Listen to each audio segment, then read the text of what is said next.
Zachary Cope. I was presenting yesterday on the Spring Hill fire, so I did some additional runs, or actually just one run, using a backfire with pre-treated fuels. So if you can remember from yesterday when we presented, I was showing how even when we were lighting the backfire in relatively low winds, these were 3 to 5 meter per second winds, the backfire was still jumping a 20 meter fuel break. And I discussed some of the errors, one being that the backfire ignition energy might be too high, the other being that we were working on some bulk density measures, but just we wanted to figure out what we could do in a short time frame to prevent the fire to jump. So we looked at pre-treating fuels north of the fuel break by increasing the moisture content at the ground layer. So the process that I went through, as you can see on the left, this is the original fuel moisture content. So what I did was I pre-treated the fuel moisture content by taking the 20 meter fuel break and changing that fuel moisture to 0, since we're just assuming there's no fuel moisture at the road. And then the 10 meter section north of the fuel break, I brought the fuel moisture level up to 80%. And you should note that the scales of the colored bar have changed. So I didn't really change any of these other values. They just look different with the different scale. And so part of the problem was last night we had some power outages, so I was only able to get half of a run in. But what you can see in the early stages of the run, that when the fuel moisture content was raised to 80% north of the fuel break, the pre-treated fuels did prevent the backfire from jumping. And ideally, we would have liked to see this run continue to look at how the fire would behave when it hits the backfire, but I'm currently doing that run and I don't have the results quite yet. But this was what I was able to get done so far, and it shows it's pretty easy to manipulate all the input files to do additional runs. So I see on the chat, there's a question. Having trouble getting the chat up though.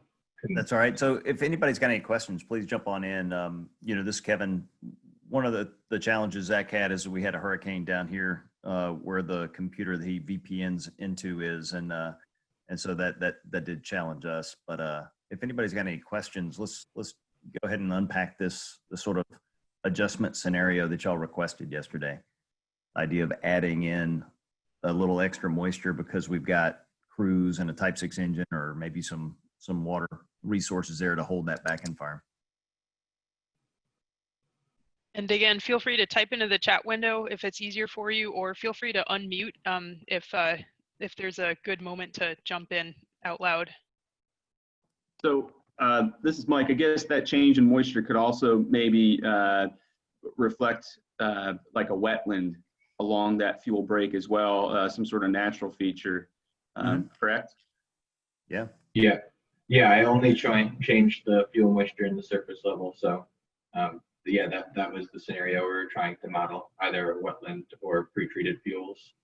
It kind of is a good fix, just a quick fix, right? But it might not be the most efficient or effective for when we're thinking about when that head fire is going to impact that backing fire. And basically you're minimizing the spotting potential for that case as well, right? So we might be, that road might be over, you know, while it kept the backing fire in, we probably wouldn't be there when that happened, if it happened close to the road.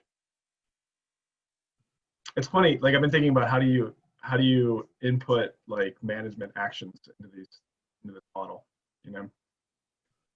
Yeah, that's one of the challenges, is that the management actions have to be implemented in the original input files, since when we're running the model, we're not able to make updates, but we can change cells in areas where we know the fire will reach. So if we know at a certain time step the fire will reach a certain area, we can change the inputs in those cells around the fire. Zach, just a question about how the model works. So I guess how you change the fuel moisture to 0 in the roads. Does it make a difference if you had 0 fuel moisture or high fuel moisture but no fuel loading? Could you just maybe explain how that would function in the model, or if there are any difference? Kevin, do you want to take this? I'm pretty sure that it would. Well, there wouldn't be any fuel for the model to burn within those cells, but I believe that having a higher moisture content would have some effect on the fire, just as the fire would have to dry out those cells without having any fuel within the cell to help it. So if you're going to create like a road or a safety zone or something, then you might want to just give it no fuel and no fuel moisture. Oh yeah, I don't have any fuel in that zone either. We just, in the roads, we typically just take out the fuel and the fuel moisture. Just have bare cells. Neat. So one of the interesting things, thinking about like management actions, I've been on fires and watched people debate, do I spray down the fuel on the left side of the road that the head fire is going to hit, or do I spray down fuel on the right side of the road where the embers are going to drop? And I've always defaulted to the downwind side of the road just because of the momentum and energy of the head fire being able to dry off fuel. But, I like this idea of gaming out some of those things for younger firefighters as they think about, if I've got a limited amount of water and I can, put some surface fuel moisture on a limited amount of fuel, what's going to actually work? And this is pretty nice illustration of being able to quickly adjust the model to account for that. Zach, how long did it take you on your laptop, since you didn't have access to the desktop in my office, to make the changes? Making the changes was relatively simple. It took me like probably less than an hour once I thought it all through. The challenge was when I ran it on the laptop, I ran out of working memory, so it crashed. But I was able to get part of the run in. Yep.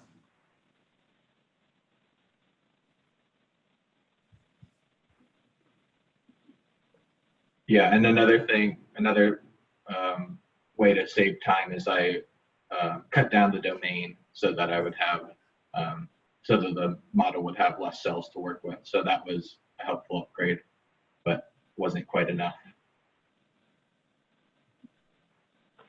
Kevin, do you mind if I say something about this? Please jump right in. So in QUIC-fire, even if the trees files and all the files related to the inputs that specify the fuel, they can be specified on any kind of length. So right here you see a 2 kilometer by 2 kilometers. But if you wanted to do a subdomain, QUIC-fire includes a way to cut the domain in the code without having to change the input files.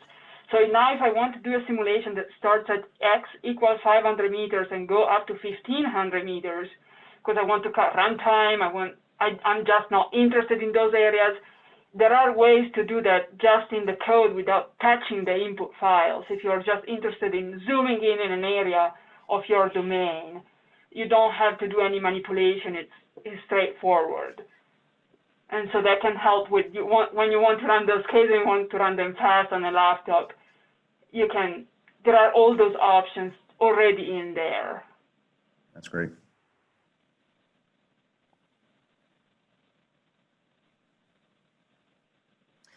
So Casey's got a question in the chat that says, the models are great, but what kind of memory and processing is needed to run the models on a laptop? Many managers do not have the super duper machines. And so how are they going to get the runs done for planning purposes? Rod, you want to jump in or talk about it? So yeah. I've been running the simulations that I've been doing on a Mac laptop with 16 gigabytes of RAM. And when you start getting to really big domains, it does slow it down on a laptop because it's having to do memory swapping. because it exceeds that 16 gigabytes. But most of the the laptops that can do the swapping, it'll continue on through.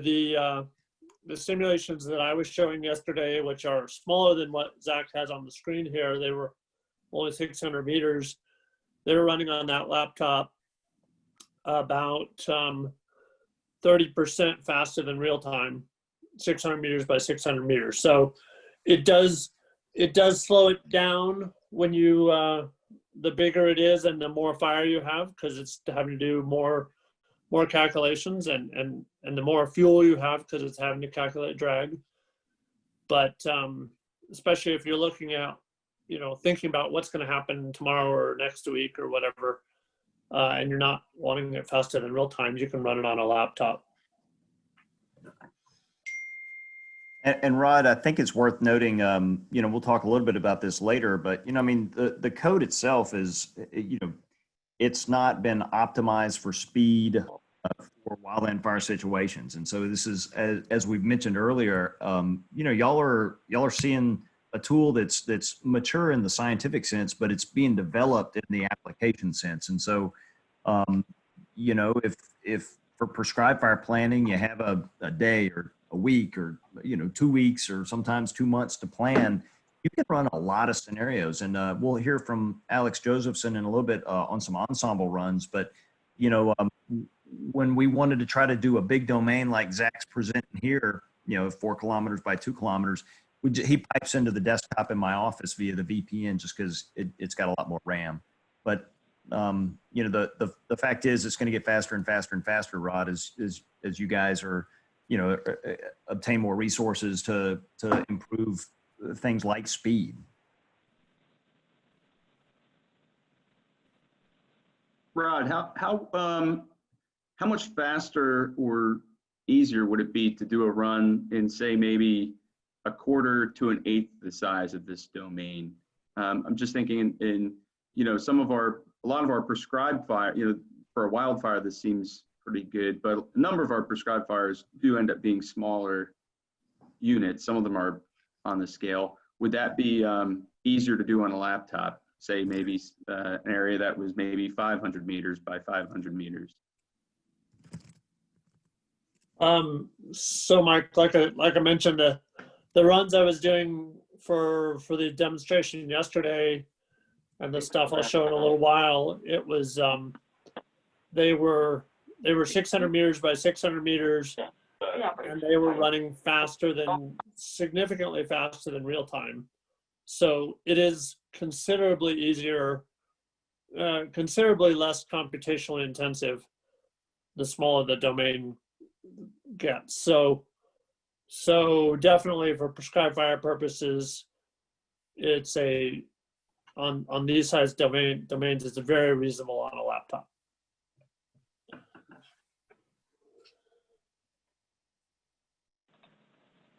Carlos has asked a question. Do we have to use these models and software days before burning to study the fire in several scenarios? He just wants to see if that's correct. So if you were going to run an ensemble, and we'll see Alex Josephson in a bit. Maybe Alex, this is a good chance to transition because we're already 15 minutes in. How long does it take you to do ensembles? If you're running multiple scenarios. On my laptop, are we talking about setting up ensembles or actually running them? I think either. So setting them up takes, last night I set up a case that I'll talk about here in just a bit that took me about 4 to 5 hours to set up. And then I was able to run it, and it ran, I got 60 plus simulations out in a matter of 3 to 4 hours as well. It would have taken me on my laptop probably about 6 hours to get those simulations done. So maybe 8. Carlos, you can run it overnight like Alex did and get a variety of, those comparisons if, you were trying to plan a prescribed fire the next day and it was something that you really wanted to test because you had pretty dynamic winds, for instance. Or So Kevin, can I jump in here? Yeah. Part part of that setup time that Alex was talking about was because we really haven't polished that ensemble initiation bit at all. And Alex was having to develop on the fly last night, develop the setup so that if there were things like moisture variation or wind speed variation or whatever that were common for ensembles, that could be streamlined to be a matter of minutes for a setup as opposed to several hours. Alex was having to create capability on the fly, which A, is not easy, and B, is a little bit of a pressure cooker. So A, kudos to Alex. But I think and Alex can comment on it, or Sarah, setting these things up to go in batch is something that we could streamline and make it much more seamless if we knew what the targets were.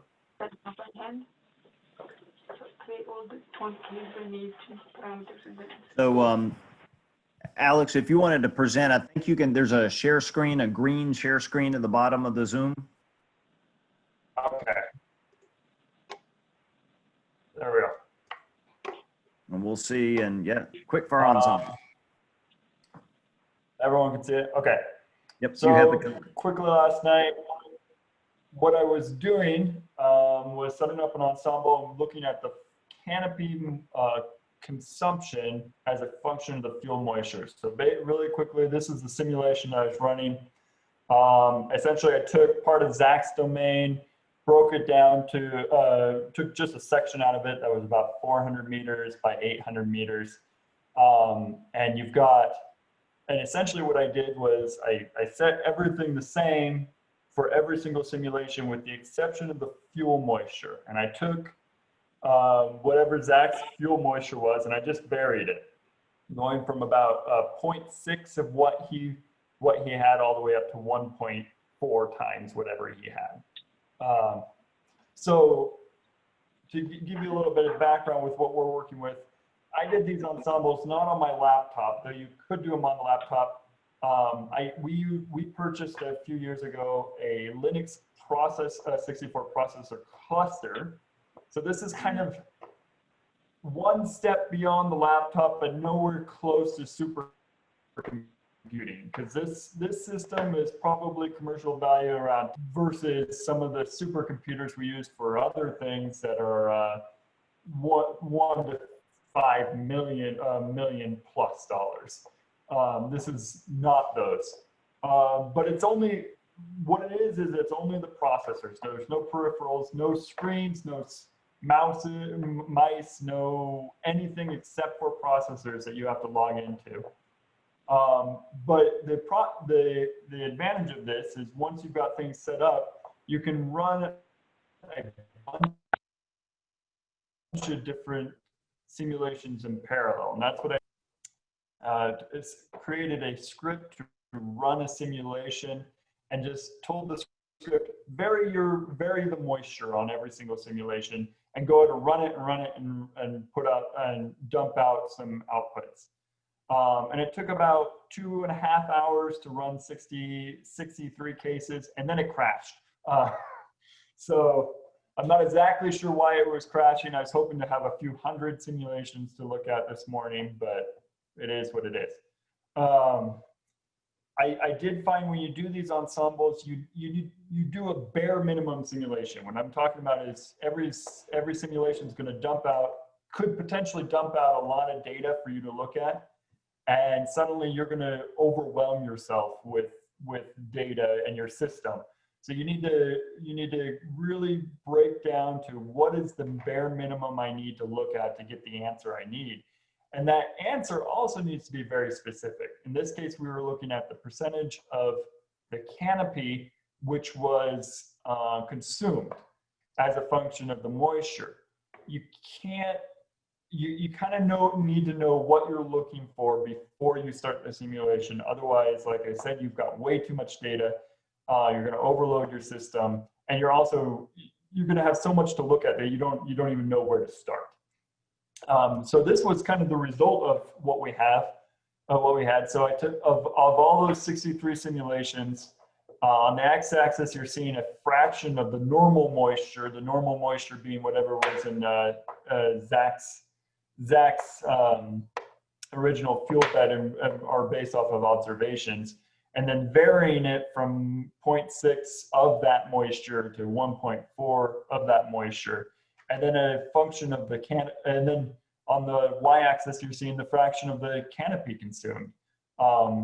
Over 2,000 seconds of a fire line going through that area of interest. And that's all I've got. Any questions? I'm gonna keep it really short. Can I see the chat?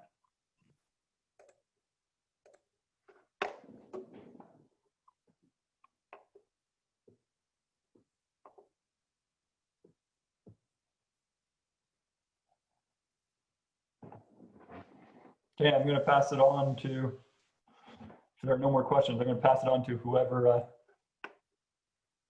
whoever's next. Oh, I think that I just want to stick with you for a second there, Alex. I was trying to unmute myself. I have my screens. I can't. Yeah, it's two screens, and you got like super computing power overnight. But I just want to. Can you share your screen again? I mean, that's like one of the cooler things that I've seen in the last year or two. It just, I mean, these just kind of just sort of a, I don't know, the idea that you can do that so quickly, you know, and really have this sort of range of conditions as a manager, what you're going to get as a result. It's really pretty amazing. And I don't know that I've ever seen something like that before. So I just want to look at it for a second. And Nick, he did it to one of the requests from yesterday too, which is exactly what we're trying to do with this workshop is say, hey, how much canopy consumption with, you know, moisture fraction do we get? Are there thresholds? And you know, there appears, at least in the model prediction, to be a pretty impressive threshold of canopy consumption around, you know, 95 to 100%, you know, canopy moisture fraction. I mean, so it's basically directly informing, it's if you have a management objective of reducing canopy fuels, with pine barrens we do a lot. We do have that kind of requirement sometimes, or that is something that we think about. It's just really interesting to think about how this is basically gaming the stand, right? We're gaming the stand for what our management objective is. And, you know, one of those dots represents like the intersection of the fuel moisture and our management strategy. And it's really kind of cool also to think about it if you change the ignition pattern, how this might change as well, right? So it might not just be, I mean, so it's really cool, that. So Nick, can I add to that?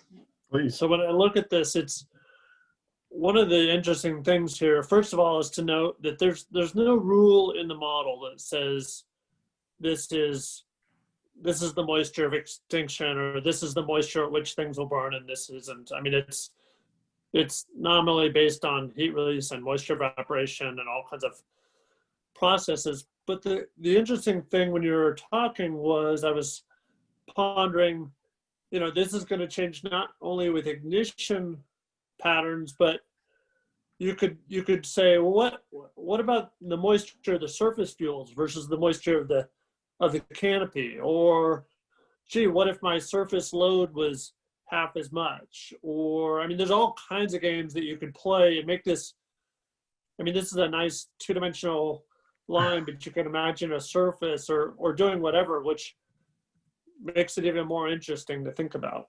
Well, I kind of think about it as a remote sensor as sort of feature space analysis and thinking about something like this in like n dimensions, right? Like, so there's all this dimensionality that's happening, firing pattern, moisture, you know, we could pre-treat the canopy too, or something like that, or surface fuels versus canopy fuels. And so if you were to take a week, I would imagine you would get this like cluster if you plotted it all of like the right answer, right? Like the intersection of all those different things would be the right answer for the management objective. I mean, I think that that's just like fascinating. You know, I've never even thought about it in as far as remote sensing goes a lot of times, you know, but I've never actually thought that as like, how do you do management, right? Like, We could use this Right. model or an approach like this to basically outline like several different ways that you could reach the same objective, right?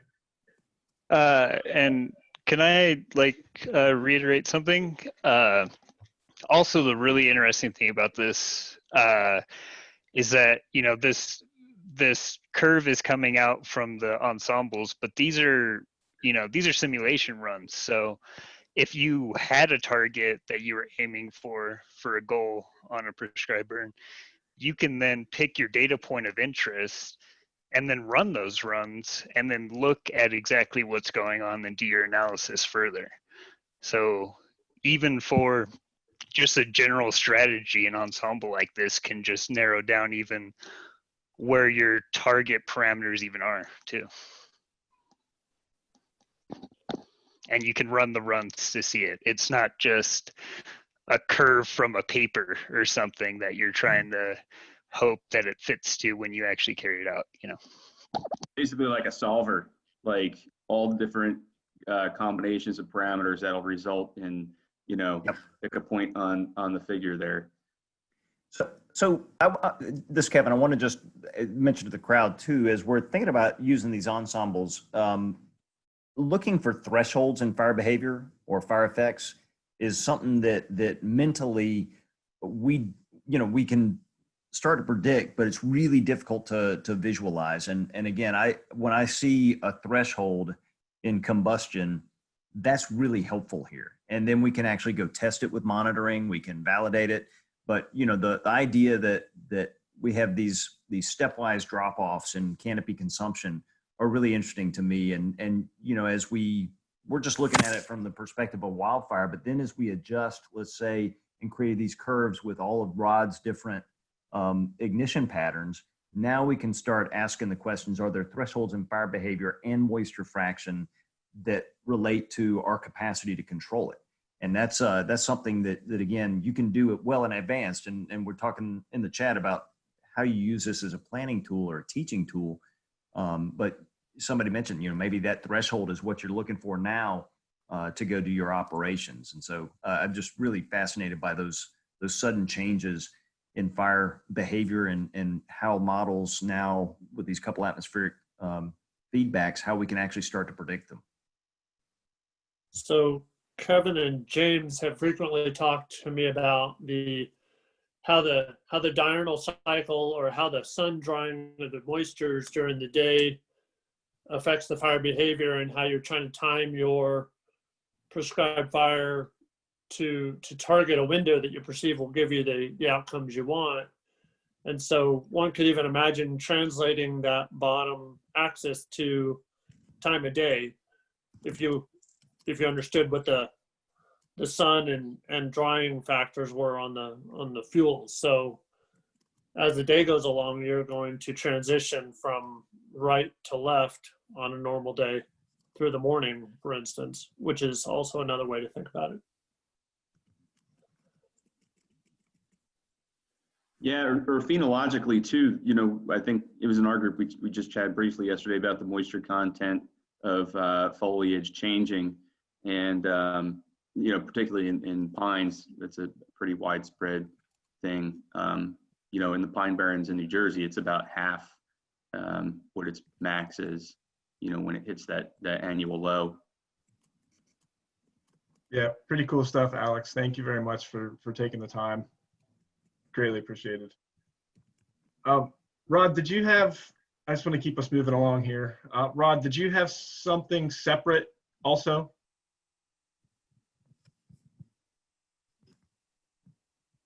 Yes, please. I have to take my. That's okay. All right.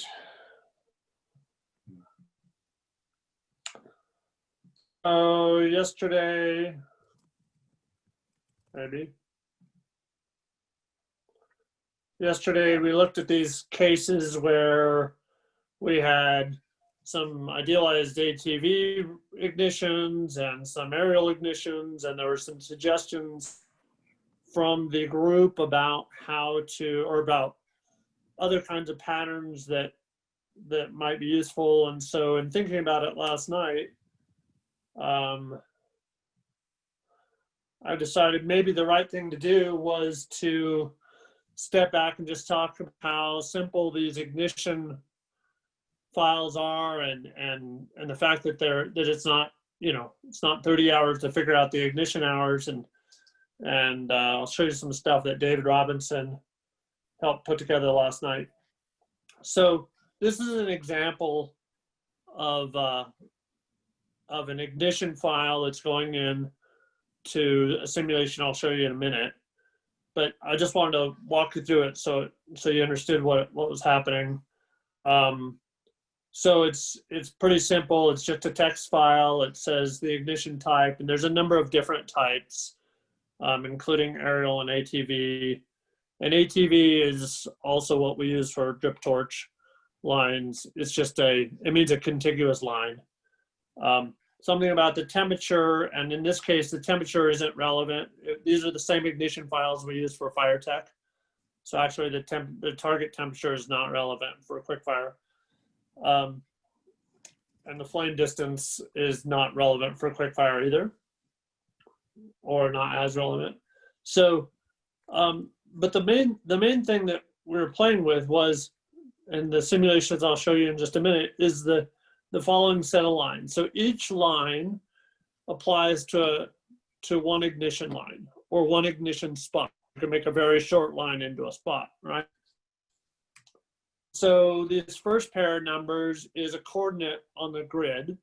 So that's the XY location for the start of a line, the XY location for the end of a line, the start time, and the end time. So it's really simple. So here I have 6 lines, and that corresponds to the NATV, which is effectively the number of lines. And again, don't get caught up by the ATV, because you could do it, you know, it could be somebody walking with a drip torch as well.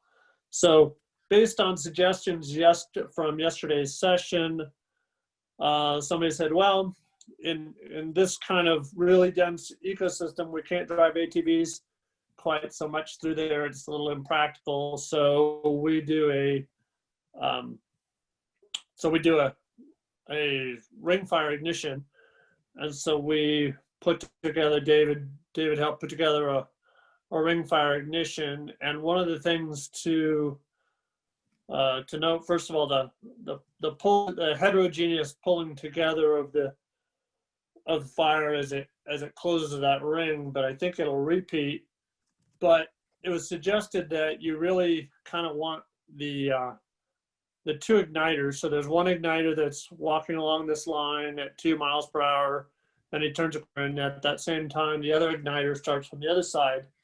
But then the igniter on the right, he actually slows down so that he can time his approach to that corner the same time as his friend, so he's not putting his friend in danger. And all that was pretty easy, just with that simple ignition file that I just showed you a minute ago.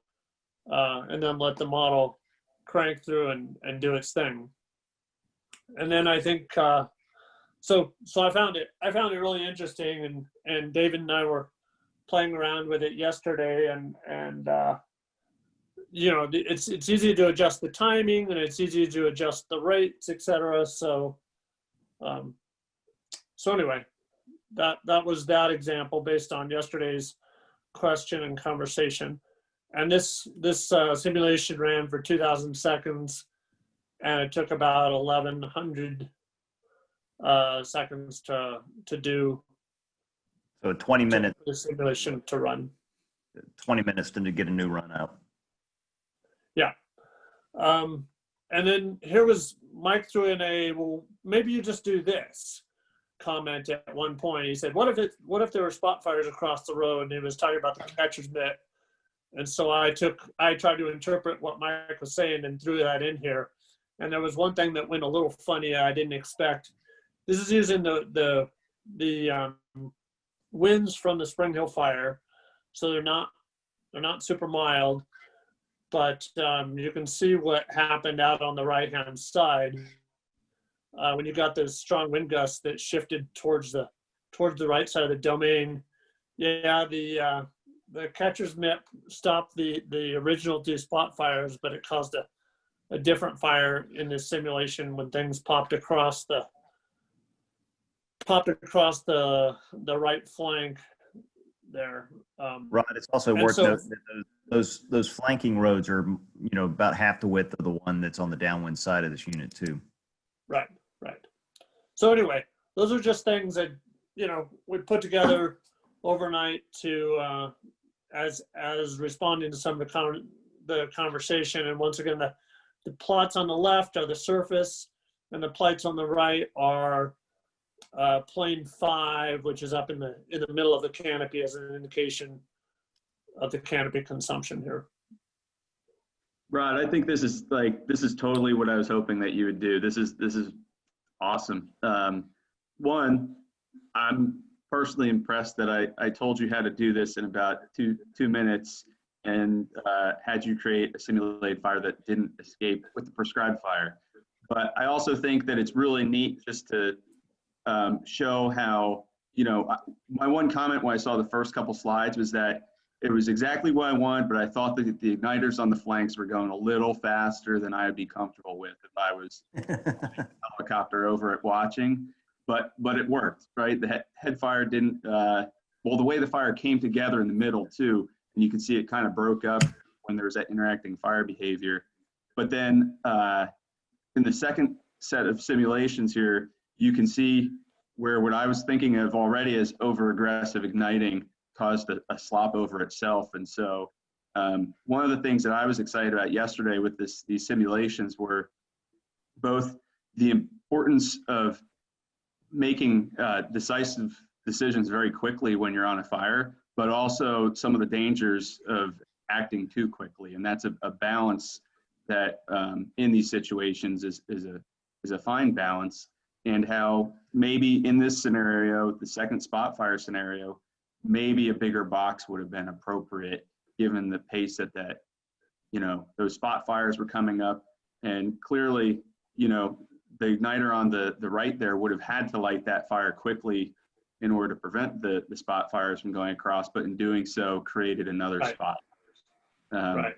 And so I think that sort of game to play is really, and how the road width there, you know, I mean, these were things that got talked about and do get talked about in real time during fires. And I think that these two slides, I think, are super cool.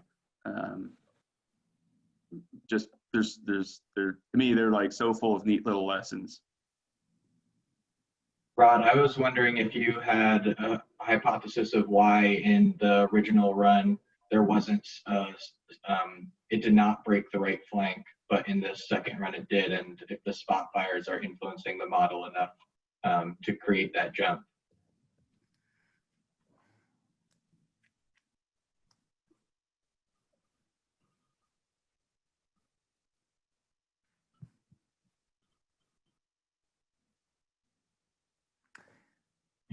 I don't know if we lost Rod's audio. David, you still there? I think Rod said that there were slight wind shifts in the model, and that just happened to be a wind shift. Oh, so maybe it was a timing thing? Oh, I had thought that, or I had assumed that there was a pretty similar ignition to the first run with similar winds, but maybe there were more changes than. Sorry, could you repeat the question? I'm actually working on another run that was mentioned earlier. Sorry, I got kicked out. I got kicked out of the room. Sorry. Go ahead, David. Oh, well, Rod, I'll ask my question again. I was wondering, in the first simulation, I imagine we were using the same wind speeds and similar ignition patterns. And in the first simulation, it doesn't jump the fire does not jump the right flank. And I was asking if the spot fires had a significant impact on the model to create that jump, or if you were using different winds. I was using different winds. The reality was that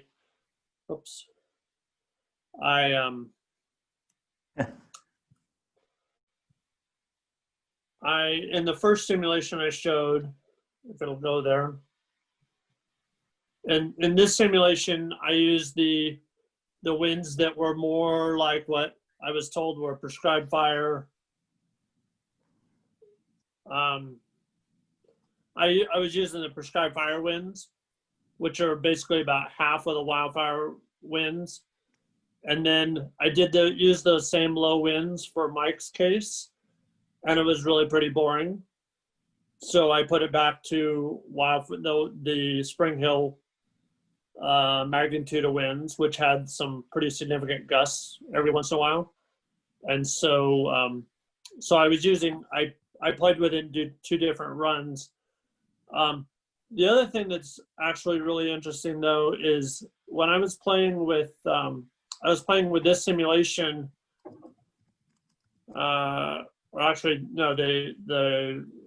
was playing with this simulation, and I played around with the timing of the ignition relative to the wind sequence, right? Because the wind sequence has gusts and lulls and gusts and lulls. And I simply, by changing the ignition time by a minute and then another minute, I changed whether I had a spot fire or not. So it had to do with where the igniter was at the time when those gusts hit. And so that's another ensemble that you could do. You could vary just the wind sequence, just changing the phase of it basically. Or the other way to say it is changing the ignition time by a minute, 2 minutes, 3 minutes, 4 minutes within that period to see, you know, how sensitive it is it to the timing of those gusts, which I thought was really interesting. Hey guys, this is perfect discussion. I really appreciate it. And I don't mean to stifle it, but I do want to get Mike and Sarah to present what they've got. And then we'll turn it over to the group to kind of discuss some of these things. So why don't we go ahead and share this? Let Sarah share the screen. Have to unshare Rod before she can grab it.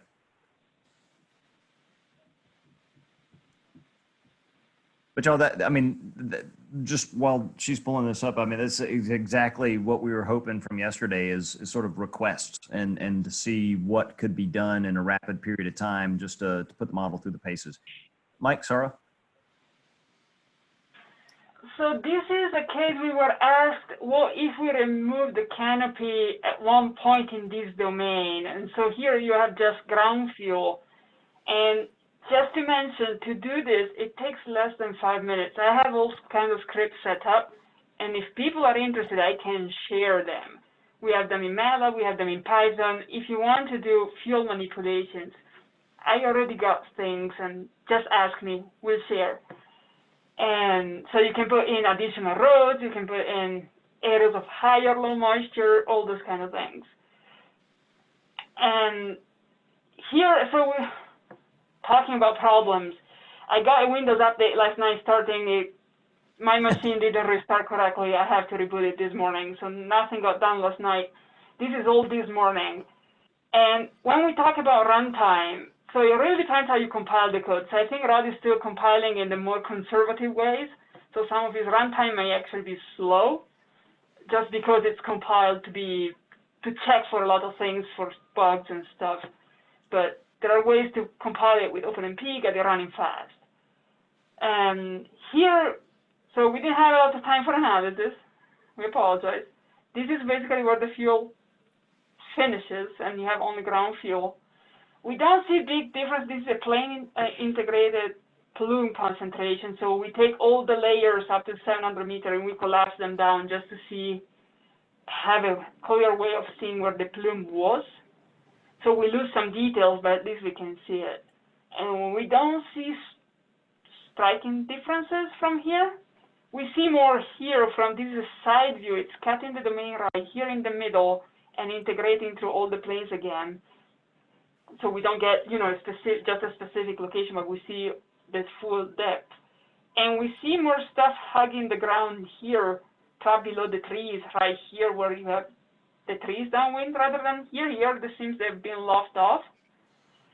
And so and the height is slightly different from here and here. Maybe we should have followed this for a longer domain. I just want something to show you this morning. Mm-hmm. But again, that's the main difference we see is the concentration at the ground being lower where you have this kind of fuel interruption. And just to point out, the color bar is logarithmic, so the differences in colors are quite dramatic. Yeah. Yes, the yellow here is close to 1,000, and the greenish it's already down to probably 200 since it's logarithmic. So this was requested by Bob Bale. Bob, I think you're on the call. Does that sort of meet your expectations? Would you, if you remove the fuel downwind versus a canopy, it seems like the canopy's sort of allowing some smoke to propagate along that's getting trapped under the canopy, so to speak, in concentrated downwind of the fire.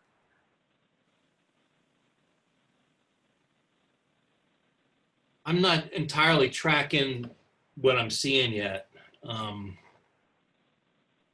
you go help me with, is what we're looking at progressing, this is heat from the fire going through the canopy? Is that what I'm looking at?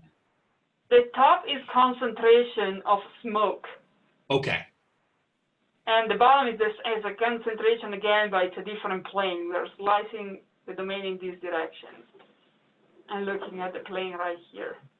And just the plots are kind of backwards to one another. On the bottom plots, the wind is going from left to right. And so there's a little bit of a disconnect with the plots above, but so we're seeing really high concentrations near the ground, downwind of the point where on the right the canopy's gone, and the concentrations are much lower near the ground, and then on the left, concentrations are very high near the ground because the canopy's still there, apparently trapping the pollutants from getting up or slowing down the wind and making them reside there longer due to the drag of the trees. Oh, I see. Okay. And this is just the understory burning? It's not the canopy? Yes. These So are we exit ignite fuel. 5 lines, so everything could be burning. We get canopy burning. But the majority of the fuel that's burning in these cases, I think, is on the surface. So how can so on the lower, the graphs on the bottom, that's telling us the altitude or the elevation or I guess altitude that the smoke is rising to, is that right? Or is that this one? Yeah, sorry, my screen is not so hot, so I can't really read the script on there. Yeah, that's height in meters above the ground, and it's about probably 300 to 350 to 400 meters where on the right-hand side, that's the depth of the plume, roughly. Okay, so what I'm seeing then is on the left where there's an attacked canopy over the smoke, that it's holding a lot more heat low to the ground, or rather smoke concentration low to the ground for further out with that really dark kind of, really dark red. Exactly, yep, Yeah. Correct. Yeah, well, it sure makes sense.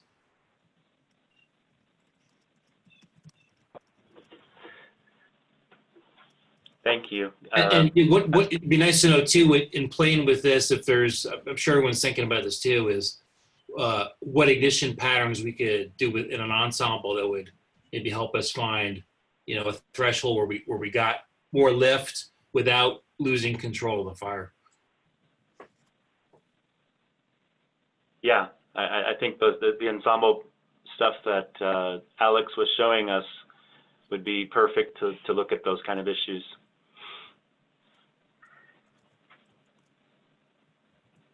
Hey, Mike, will you comment for a minute on how the smoke or quick plume is tied to the fire model itself? So so the fire model runs first, produces the velocity fields and the emissions as a function of time. They are read in by QUIC-plume at discrete intervals, and so there's a coupling time there. and we can make it run faster if we have a longer coupling time between, but then you lose the accuracy of emissions and fire spread. You average it out a little bit. So there's always a trade-off there. In this case, I think SADA chose pretty high, 60 seconds? Yeah, 60-second coupling, whereas in other cases we've actually done 10 or 15 minutes. And so it's pulling in these emissions and the wind field, and then it's saying, okay, let's go. Let me track the smoke particles as they get pushed by the wind that goes from left to right, the main wind, and then the buoyant winds, and then there's turbulence superimposed on that that spreads the cloud. Does that answer your question, Rod?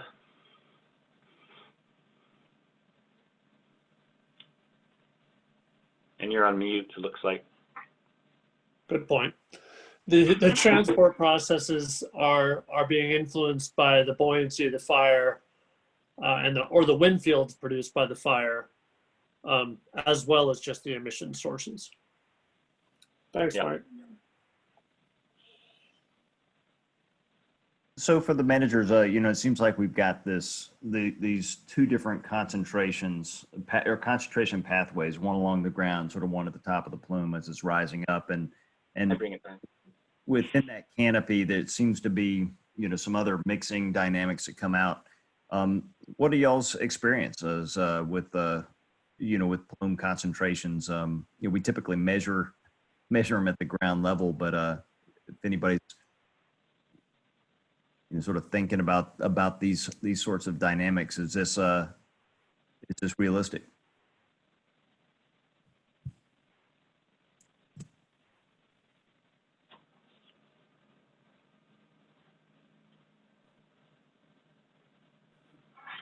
I would think that it's very realistic. So this is something I wanted to ask and talk about. And when it comes down to it, how do we benchmark these models, Rod? Like, I think that's something we talked about very briefly at the beginning of this, some of the work that we're doing to sort of build some scenarios or some cases where we know a lot about some fires. And how is this not just computer games, right? Like, how do we know that? So obviously, Nick, you're heavily involved in efforts to go out and take data on sky fires, and there's efforts to take data on wildfires, although that's a little bit more challenging. And it's a complicated and costly process, and so certainly that kind of effort is critical to benchmarking these tools against hard numbers. But I think the reality is, even in this workshop, there's a huge amount of knowledge that gets us a long ways towards benchmarking, because people see stuff in the field and watch things, and they develop a gut instinct, and they can look and say, that's getting what I expected it to get, or something doesn't look right there. That's not right. And I would say that's the first sort of crowd-based experiential efforts to get the phenomenology correct. Your spread rate might be a little off, or you might be crowning a little bit more than you should, but getting those numbers tied down in a way that's really tying them down is challenging. So I think having the co-production element here is absolutely critical for getting a model like this put it through its paces and put it through the criticisms that we need to make of it, to get it to where people feel like it coincides with what they observe and what they experience in the field. Rod, this is Bob. In thinking of it as a practitioner, It seems like one of the things that's really hard to model is maybe in situations that are near the ocean and the complexity of sea breezes or big bodies of water they'll change the winds. It seems like it's really tough to get super refined, minute by minute accurately, what we can project the winds to be. It's so hard to predict.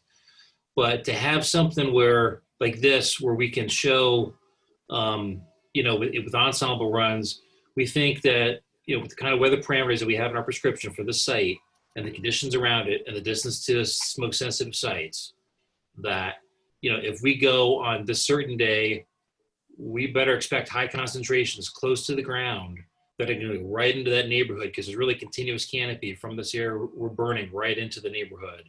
So we better, light where we're over 1,000 meters away, let's say, from the neighborhood, and keep that gap or that buffer, or not, depending on the conditions, and to just be able to have something that's other than guesswork, because we use smoke models already, but everything we can do to give us some kind of reasonable guidelines and refine them and is going to be helpful, particularly if we're speaking to smoke,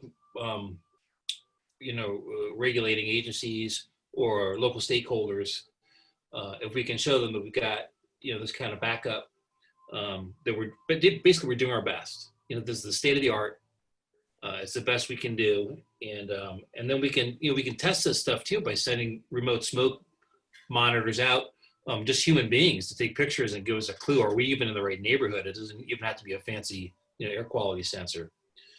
But it seems like that's practical and helpful for the overall cause. Folks, this is Kevin. I'm going to break in.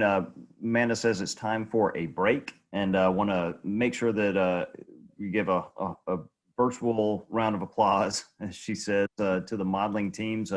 Really appreciate them coming back to us with sort of, your adjustments that you wanted to see with some of the modeling components here. And we're going to come back and we're going to keep picking up some of the questions that are in the chat and let y'all kind of drive the rest of the discussion. But Amanda, what do you want us to do? 5 minutes? I think we're down to 3 at this point. 3 minutes? Okay. Yeah, so I'm sorry. I want to let everybody go when it's time to go at the end. So 12:05 by my clock, please be back and ready to go. Kevin and Nick, please be back a minute early. All right, welcome back, folks. So we have heard a lot of cool stuff in the last hour. I think my mind is still kind of blown. In the next 20 plus minutes, we would like to have some discussion about co-production. So if you're willing, we invite you to turn your camera on so that we can sort of see each other a little bit better for this last part. I'm going to turn it over to Nick and Kevin. We'll save the last few minutes before 12:30 Eastern time for wrap up, but the next 20 minutes or so, we're looking at some good co-production discussion. So Nick, Kevin, take it away. You gotta unmute, Kevin. Go ahead. Kevin, we were talking actually earlier about some things, and Kevin kind of went off in a little bit of a rant, but I think that it would be a good time to sort of start with that. Yeah, don't you?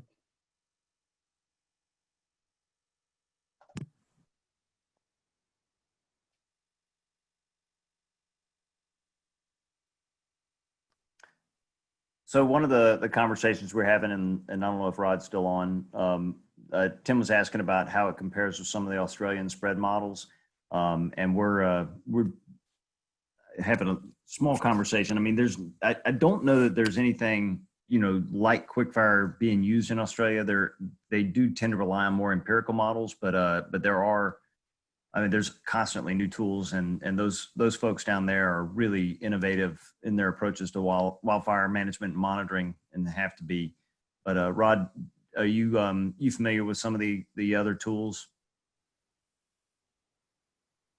I'm not sure that it's an operational tool at all, but I know that Jason Sharples and some of his colleagues have been working on something that's based on I think they're calling it fire potential or something, but it's really it's a 2D heat release driven tool that actually has, Jason and I have talked a lot about its similarities to some of the driving concepts that are making QUIC-fire act the way it does.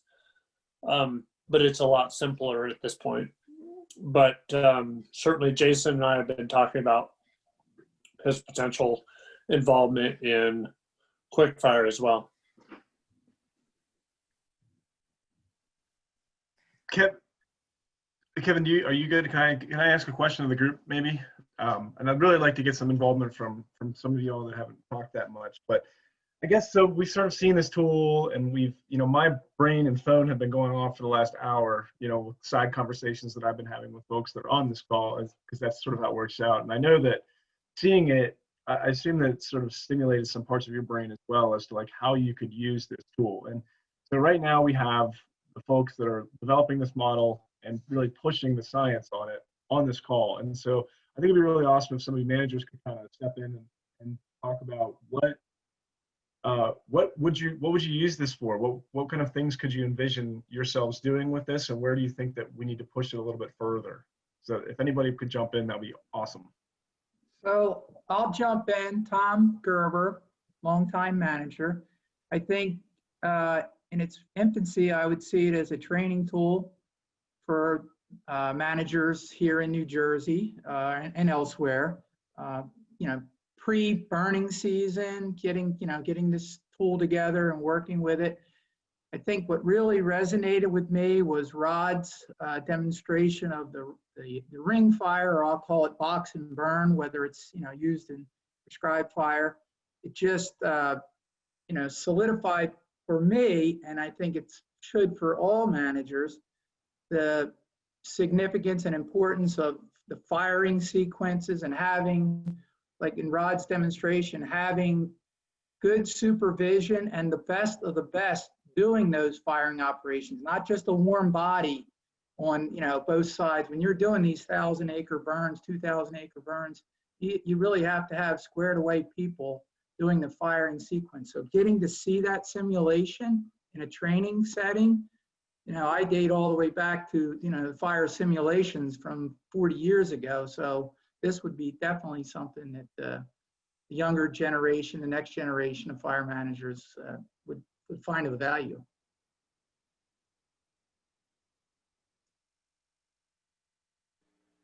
This is Tim. I can jump on the back of that. Since I'm working with the Prescribed Fire Councils, one of the big things, the advantage that I can see with this is using as a planning tool with landowners to generate their burn plans and timing and parameters for their conditions. And it can really make it easier to get landowners to be functional with this and make their design scales and team sizes and tools that they need much easier to specify. And that improves the likelihood of a burn plan being accepted and they're being able to achieve their burn results.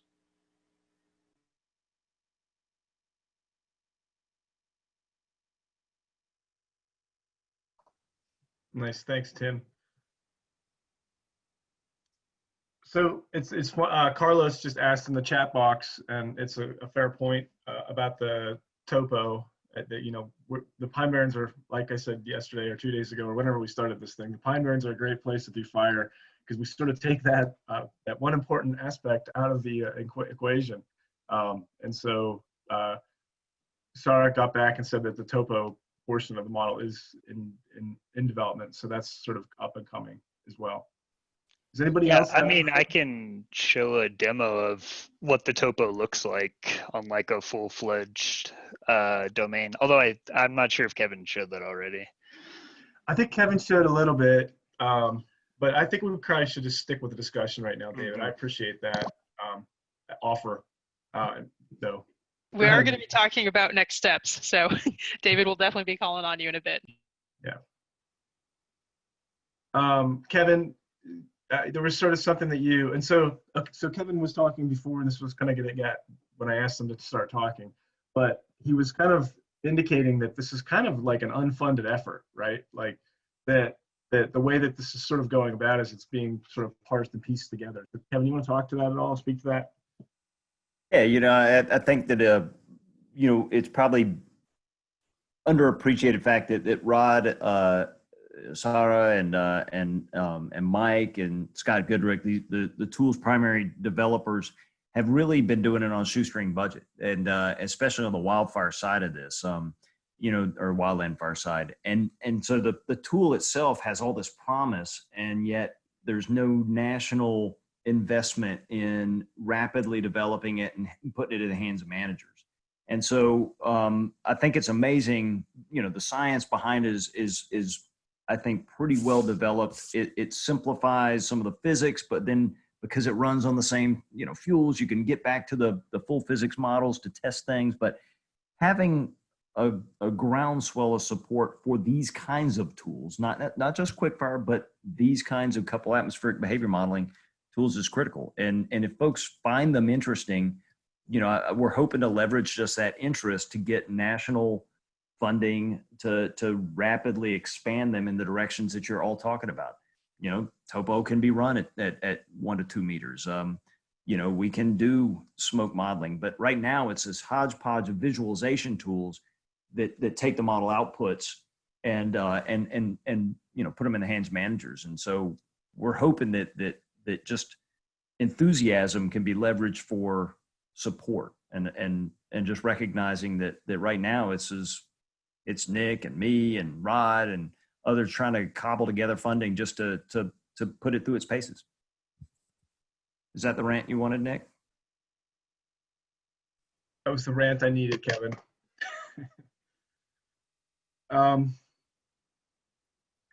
Yeah. We could segue to kind of a wrap-up question if you're willing. I'm curious what folks are going to do differently in your work because of this workshop. And I invite you to type into the chat box what you think about that. Nick, do you think we're ready for that question? I was just looking at my cheat sheet and getting to it, yes. But, yep. So I invite people to type in the chat window and share, what are you going to do differently in your work because of this workshop? We would love to hear. And before we totally wrap up, we are going to talk about next steps because we want to keep people engaged before next September. So go ahead and type in the chat window, what are you going to do differently in your work because of this workshop? A few of us were talking earlier that in the in-person agenda that we have planned, there is definitely a campfire every night. We definitely missed having that last night. So when we get together in person, that's something we're going to have to do. I'm looking forward to seeing these answers in the chat box. What are you going to do differently in your work because of this workshop?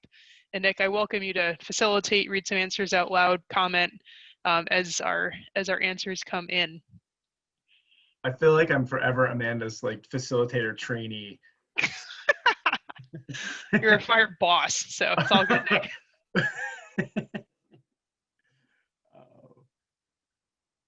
Okay, so what I'm going to do differently because of this workshop is I'm going to kind of re-engage with this idea.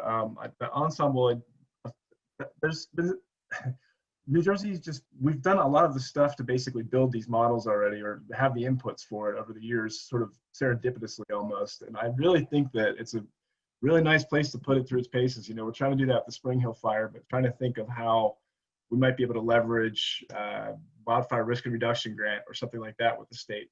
Fund someone like Daniel to sort of run and develop a training tool for the state. So that's what I'm going to do differently. Is sort of try to take this step to reinvigorate myself and actually working with managers on tools as opposed to living in my ivory tower. So, which isn't very ivory, but anybody else? Tim said that he'll use this, for time estimate. Tim, can you just explain that? You're not afraid to talk.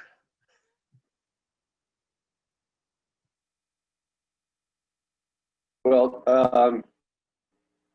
when we come in to prescribe burning, we've usually got a pretty well plan and a number of people who are very experienced, retired from BLM Forest Service and who are burn bosses. And so their estimation and assessment of the area is very useful. But as we come up on the day of ignition, having an ability to run some scenarios for the actual weather conditions and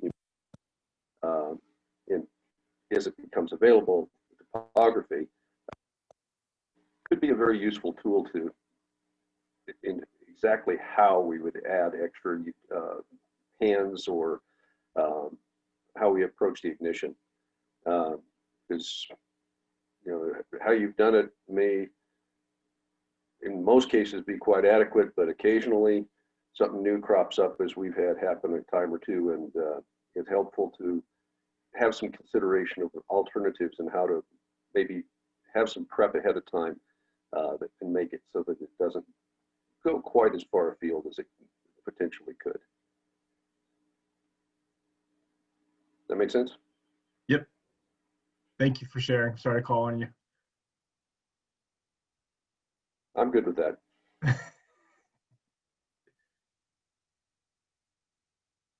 I think as a researcher, we've spent the past 15 years building on work that Silas Little did for 45 years before us to learn about how fire behaves and fuels change in the pine barrens. And I think that like Nick said, I think we've kind of built a race car here, but every step of the way was figuring out how to build a wheel or the right seat or the right frame for it. And the opportunity to ask questions in a shorter time than, burning the forest, waiting for it to grow back, then measuring it again, to be able to look at some questions more closely and then use that to guide where the research needs, the field research needs to fill in some gaps and validate things is really interesting. And I think that, and I think also there's a paper that came out recently that suggested that one of the limitations, maybe even more than smoke, to prescribe burning is a lack of experience doing it and some fear of making mistakes.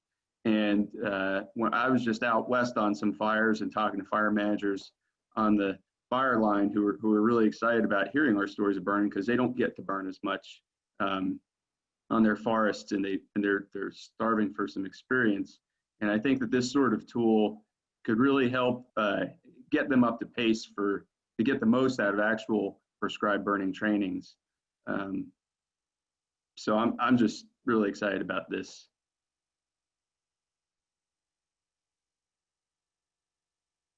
I think Casey has some thoughts to share too. And I just see Jonathan typed in the chat window as well. Jonathan, you want to go first? Yeah, hi. I was just thinking that it might be possible to use this model post-burn, and we make the measurements during a burn, but compare the results we got on the burn afterwards and try different scenarios to see if we could use that to improve our objectives on burns.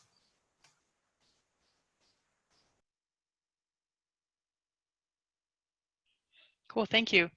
I didn't mean to skip over Ken. Ken got a comment in the chat window, but okay. I think that Casey had messaged me. She had a couple of thoughts to share too. So I'm going to jump over to Casey real quick. Sorry, Ken. Hey everybody. Good morning. I'm still working the fire, so I'm just trying to participate a little bit. But I think that one of the ways that we're going to look to use this tool in the future with the Fish and Wildlife Service is to do reconstruction of burn events, good, bad, otherwise, and use it as a learning tool. I know we're working on some of that down in Florida with a fatality fire, and I think we're probably going to look to do more of those for training events for young firefighters and for prescribed fire people so that they understand what they're looking for maybe something they're not thinking about when the winds shift or the fuel moistures change or whatever.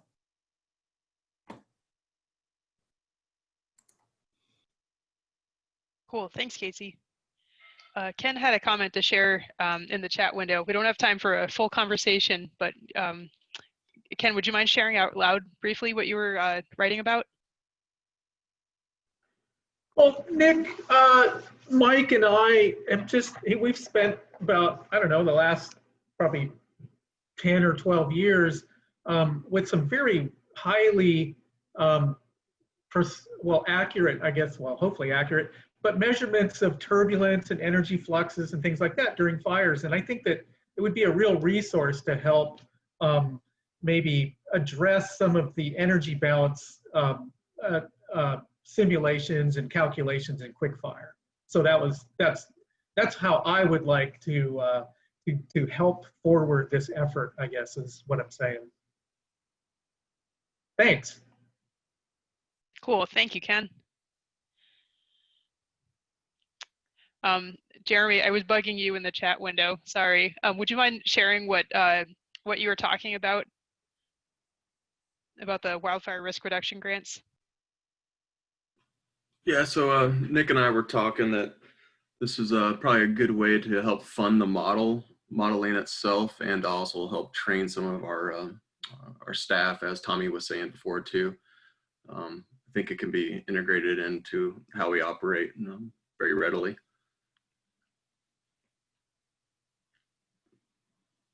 Thank you. So yeah, it's nice to be able to try to make this actionable pretty quickly. I see a comment from Carlos as well. Carlos, I don't know if you're able to unmute yourself, but.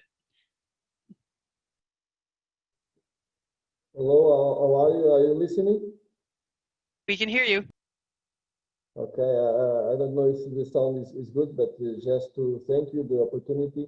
I have lots of work during these days. I don't see all the presentations, but I learned from the beginning presentations, mostly from the burn plan overview, where I get some ideas for my planning here in Portugal from MAFRE. Thank you. Thank you so much, and thank you for taking the time to participate, even from Portugal, and contributing as much in the chat window. Thanks also to Madalena, who also had a lot of comments, and thank you for sharing and participating in the chat box. I think we were about ready to talk about. Bob Bale had a quick comment. QUIC-fire runs of potential novel ecosystems resulting from climate change may inform long-term fire and fuel management. Yeah, that sounds like another workshop that we ought to have. Which I think brings us to our final wrap-up points about what's going to happen between now and next September. Nick, Kevin, can you tell us what you have in mind? I hope Kevin has something in mind, or you do, Amanda. Well, how about like the crown streets that we were talking about yesterday? That's one thing that's going to happen. Yeah, so I think there's going to be some science products that come out of this where we continuously kind of refine QUIC-fire through both grants, and then some of the work that we've done here has really ignited opportunities to think about QUIC-fire's application. So we'll hopefully have those out. I do know that Nick and I look forward to actually having a live fire, Prescribed Fire Science Consortium event in New Jersey at some point in the next 12 months, like Greg McLaughlin asked us to do, and Jeremy supported. So we're going to be working towards that for sure, and possibly a little bit of research on some of our DoD grants up in New Jersey in the next 12 months as well. Yeah, for sure. And so sorry, Amanda, now I know what you're talking about. And one of the things that we sort of discussed is actually doing, one of the papers we're going to write is maybe an actual reconstruction of the Spring Hill fire. So a basic description of what happened in the field, what the observers saw, the data that we have from that, hopefully with help from Tom and folks from the Forest Fire Service, and then comparing that to some of the output runs from the model. And so that should actually be kind of a descriptive paper, which would be really kind of cool. And I'll be sure to send that out to the group. I don't know really what else. Like I said, we're kind of in this holding pattern for next year to see what happens. But we're gonna, if we are able to burn and do this event in New Jersey, and I don't know, many of you, I don't even know that you knew the original plan, but this workshop was a real big pivot from an in-person idea that we had for a while. And basically there's a bunch of DoD projects going on right now looking at really like fine scale fire dynamics and things like that. And so we're essentially going to invite all of those folks to come with their toys to New Jersey and sort of talk you all through what they were doing, why they were measuring the things, and maybe even have you guys help them to set their stuff up or help to implement the burn and things like that. That was the idea. And we're all going to stay at Camp Occonecan, or now YMCA of the Pines, and sit around a campfire every night and talk about fire stuff. So that was sort of the hope. And we had gotten pretty far down the road to planning all that stuff. We had a deposit and everything. It's actually funny, that picture of a old cabin that Mike showed was actually at Camp Occonecan, which is now the actual name. Ken's not there right now, but that's Ken's office. So that was the plan. And so we would like to still implement that plan at some point in the future. Awesome, thank you. We are almost at the very end. Virginia, do you have any quick notes on follow-up for us before we depart?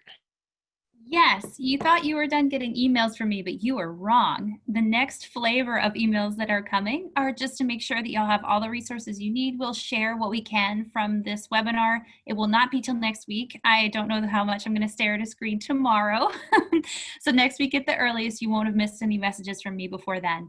I'd also like to see if we could keep this group in touch with each other in case you have any ideas down the line, or you're working on something and you think, hey, I'd like some quick input, or I'd like to give some quick input. So if it's okay with y'all, I'll be asking in the email if I could share your contact information around.